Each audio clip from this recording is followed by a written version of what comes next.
Hello everyone, this is FNAF Central and today I present you why FNAF Special Delivery failed.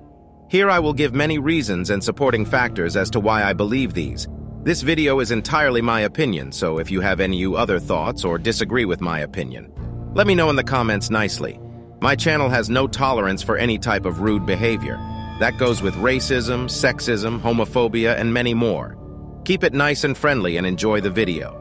I hope all of you enjoy. If you do, make sure to sub and leave a like. Enjoy everyone. Five Nights at Freddy's Special Delivery, arguably the worst game in the Five Nights at Freddy's franchise. Today, my friends, I will be going into deep explanation as to why Five Nights at Freddy's Special Delivery was a failure. So let's start off with one of the biggest reasons it failed, and that is the lack of content. The content in this game is very disappointing. The developers, Illumix, would only release a character into the game every month. This made the game very boring, since people would have to wait such a long time just for them to only get one new character. I personally wouldn't wait all that time for a game if it was going to add one new thing a month. That's just lazy developer decisions, as well as being unfaithful to a project. I mean, it took Scott less time to make Five Nights at Freddy's 2 than it took Illumix to make 8 characters. I mean, don't yell at me if you want to, but that's just insane how a game developer can make an entire game in 8 months. But an entire game company can't make 8 characters in half the time. Not only is it kind of annoying, but it made a ton of fans lose interest in the franchise. I feel as if the developers would have put more time and effort into the game. Then maybe we could have gotten something better that could have made a few people happy instead of making the entire game's fan base angry. Another reason this game failed was because the game was a cash grab. I mean, it's fine for a game to have a few things that you can spend extra money on to give you an advantage or get something cool like cosmetics. But this game was basically a 10-year-old kid's Roblox obby they made with all the buyable things everywhere you step. The game was basically begging for you to buy something, from pop-ups to an entire section of the game based around their items. But Illumix also did a bunch of shady things with the game as well, such as them not making a new character for over a month at a time. But they would add a new skin for animatronics almost every day. It's clear that it was a money grab. What developers make cosmetics before the mainline game? Your guess is as good as mine. We here at FNAF Central have no idea, but if you know or at least have an idea, let us know down in the comments below, as well as hit the subscribe button, and turn on notifications. Anyways, the aspect that set me off from the entire game soon after the release was the fact that Scott was not a part of the project. Even tough at Scott's game, he had nothing to do with the production of it. This made fans curious and scared to play the game, fearing that it would ruin the franchise. And that's what this game did. It nearly ended the entire franchise as a whole, because of all of the negative reviews, glitches, bugs, and all-around sloppy and lazy game mechanics. Maybe if Illumix would have had Scott on the set for making the game, then the game could have possibly been saved, even if it was just a little bit. Okay, let's move on to another reason the game was bad, and that is bland mechanics. All of the animatronics had the same way of catching them. You listen for them running and then you shock them. I'll give the game this: some of the characters have their own little way for you to catch them.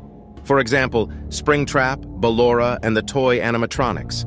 If those mechanics were added to every animatronic in the game, which made all of them unique, then maybe the game would have a little Salvage on its name. However, they did not do this.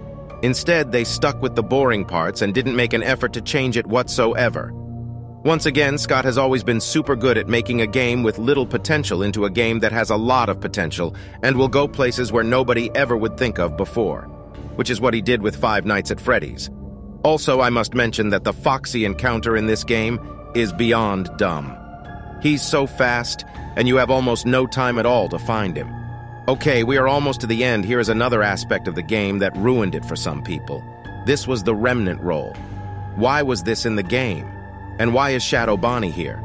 I had no idea what this part of the game was, but I mean, it was here. So I guess we had to roll with it. It made no sense at all as to how it would relate to the game at all. But once again, I'm not here to judge, just here to state my opinions. The Remnant aspect was such a useless part of the game, but I guess it made the reaping part make more sense. Except for it didn't, it just made it even more confusing with the theories of what Remnant was. Another thing that made this game bad was that it was super different from all the other games. We weren't expecting a game like this instead of a full-fledged Scott Cawthon-made game. I really, really wished that Scott would have been on this project.